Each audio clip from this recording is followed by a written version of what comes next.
Taste ഹോമിൻ്റെ പുതിയൊരു വീഡിയോയിലേക്ക് എല്ലാവർക്കും സ്വാഗതം. എൻ്റെ വീഡിയോ കാണുന്ന എല്ലാവരും ലൈക്കും ഷെയറും സബ്സ്ക്രൈബും ഒക്കെ ചെയ്യണേ.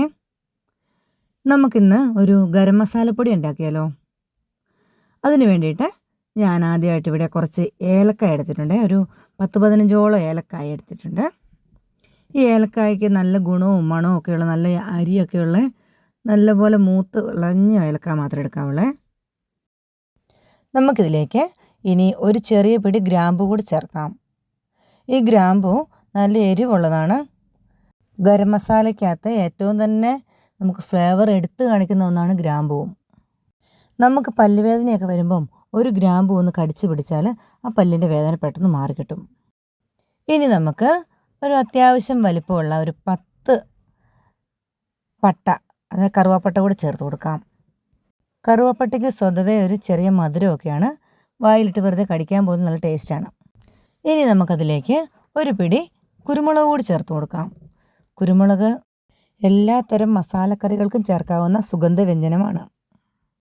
ചുക്ക് ഇനി നമുക്കൊരു 2-3 ചെറിയ കഷ്ണം ചേർത്ത് കൊടുക്കാം. ഈ ചുക്കും ഇതുപോലെ തന്നെ നല്ല സ്പൈസിയാണ്, നല്ല മണവുമുണ്ട്. അതുപോലെ തന്നെ പ്രഥമനിലും അരിപ്പായസത്തിലും ഒക്കെ ഒഴിച്ചുകൂടാൻ വയ്യാത്ത ഒന്നാണ് ചുക്ക് പൊടി. ഇനി നമുക്ക് ഒരു ജാതിക്ക എടുത്തിട്ടുണ്ട്. ഈ ഒരു ജാതിക്ക മുഴുവനും വേണ്ട, അതിൻ്റെ ഒരു പകുതി ഭാഗം നമുക്കിതിലേക്ക് ചേർത്ത് കൊടുക്കാം. ഈ ജാതിക്ക ഉദരരോഗം ശമിക്കാൻ ഒരു നല്ല ഔഷധമാണ്. ഇനി നമുക്ക് ഒരു പിടി പെരിഞ്ജീരകം കൂടി ചേർത്ത് കൊടുക്കാം. പെരിഞ്ജീരകം നമ്മൾ പൊതുവേ മീറ്റ് ഐറ്റംസിൽ ഏറ്റവും കൂടുതൽ ഉപയോഗിക്കുന്ന ഒരു മസാലക്കൂട്ട് തന്നെയാണല്ലോ.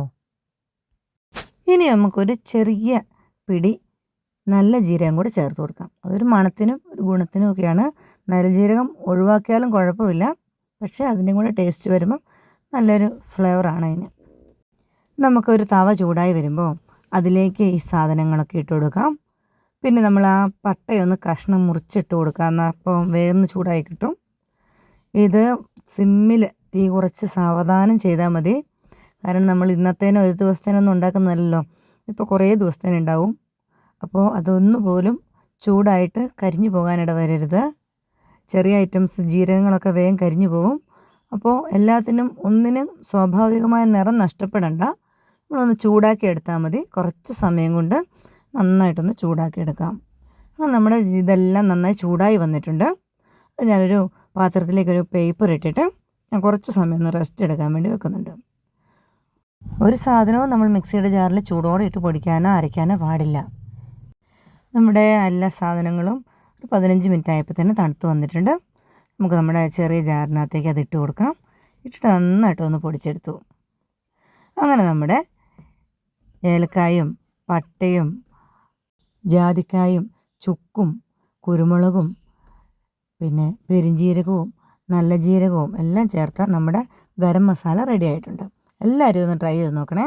എൻ്റെ വീഡിയോ കാണുന്ന എല്ലാവരും മറ്റുള്ളവർക്ക് ഷെയർ ചെയ്ത് കൊടുക്കണേ. നിങ്ങളുടെ വിലയേറിയ നിർദ്ദേശങ്ങൾ എന്നെ അറിയിക്കണേ. Thank you.